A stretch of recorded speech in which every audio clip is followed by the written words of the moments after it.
Václav, qui depuis une bonne quinzaine d'années est installé à Paris, et dont un des films aussi, le métrage, vous pouvez voir demain à l'Amphithéâtre. Moi, ce que je vous propose, c'est de passer la parole déjà à notre invité d'honneur. C'est le producteur français de Peter Václav, qui a fait pas seulement produit ce film-là, mais aussi ce film précédent comme Janetta, qui est un film qui s'appelle Testaven. Et il y a un autre film. Nous ne sommes jamais seuls. Nous ne sommes jamais seuls, ça veut dire qu'on va voir demain. Et aussi les confessions ont disparu, que vous savez pas comment ce soir. Voilà. Alors, Tom Derfour, le cinéma de facto. Voilà. Merci beaucoup d'être venu voir le film. Qui est un grand ami de cinéma tchèque, parce qu'il faut dire quand même qu'il n'y a pas énormément de coproduction entre la République tchèque et la France aujourd'hui. Tu as eu le courage de te lancer avec un réalisateur. Bon, il faut dire que Peter Václav a eu quand même le Léopard de Locarno, avec son tout premier film des années 90 qui s'appelait Marianne, qui a été également coproduit et diffusé avec Arte. Il a fait avec son collaborateur très proche, Stepan Kučera, qui est chef opérateur et qui est le fils de Věra Chytilová, la première dame de la nouvelle vague tchèque, de Jaroslav Kučera, le chef opérateur de Věra. Donc une grande tradition de la nouvelle vague qui prend d'autres formes à travers de nouveaux films.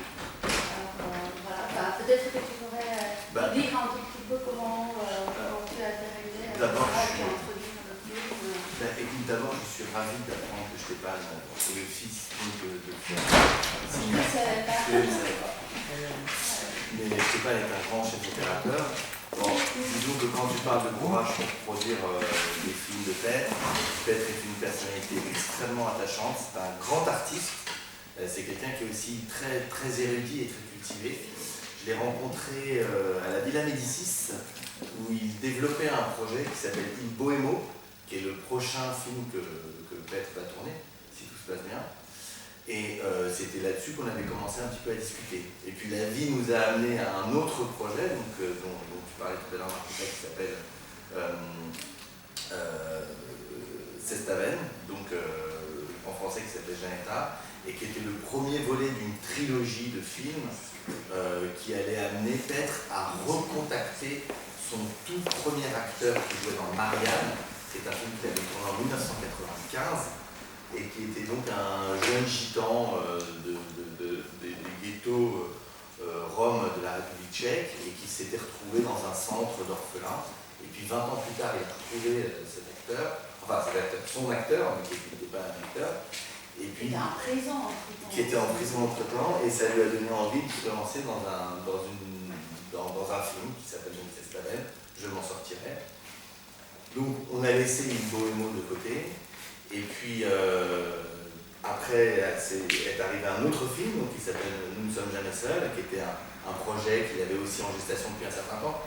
Parce que Petre, pendant longtemps, a mis 10 ans à faire un film, mais il a mis 10 ans à faire son deuxième film, et puis son troisième film, il a mis encore 10 ans, et là, tout d'un coup, il a voulu rattraper le retard, et il s'est mis à faire plusieurs films d'affilée.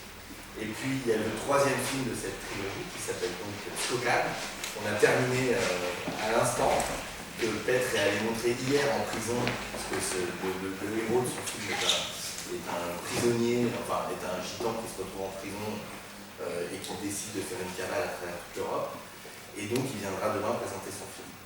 Entre-temps, toujours passionné par l'histoire d'Il Bohémo, que vous allez découvrir ce soir, puisqu'Il Bohémo c'est l'histoire tchèque, Petre a eu l'idée de faire ce documentaire, qui est donc une recherche, une enquête, sur ce compositeur, et vous allez voir l'émotion énorme qu'on a de découvrir une musique d'un contemporain de Mozart qui était même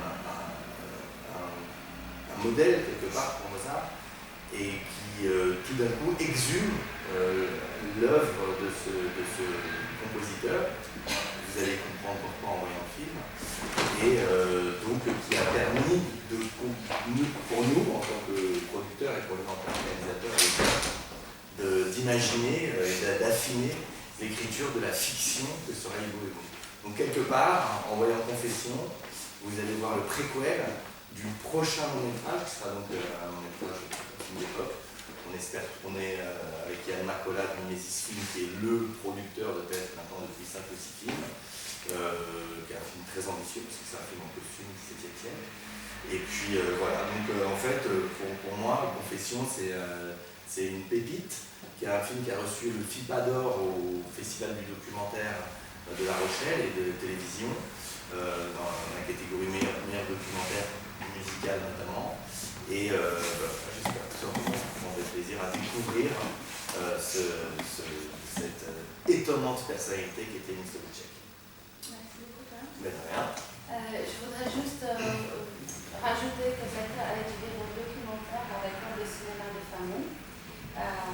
Famou, dans une délégation de 8 étudiants, on a accueilli ici pour le début de notre festival. Il a étudié le documentaire, il vient d'une famille de musiciens aussi.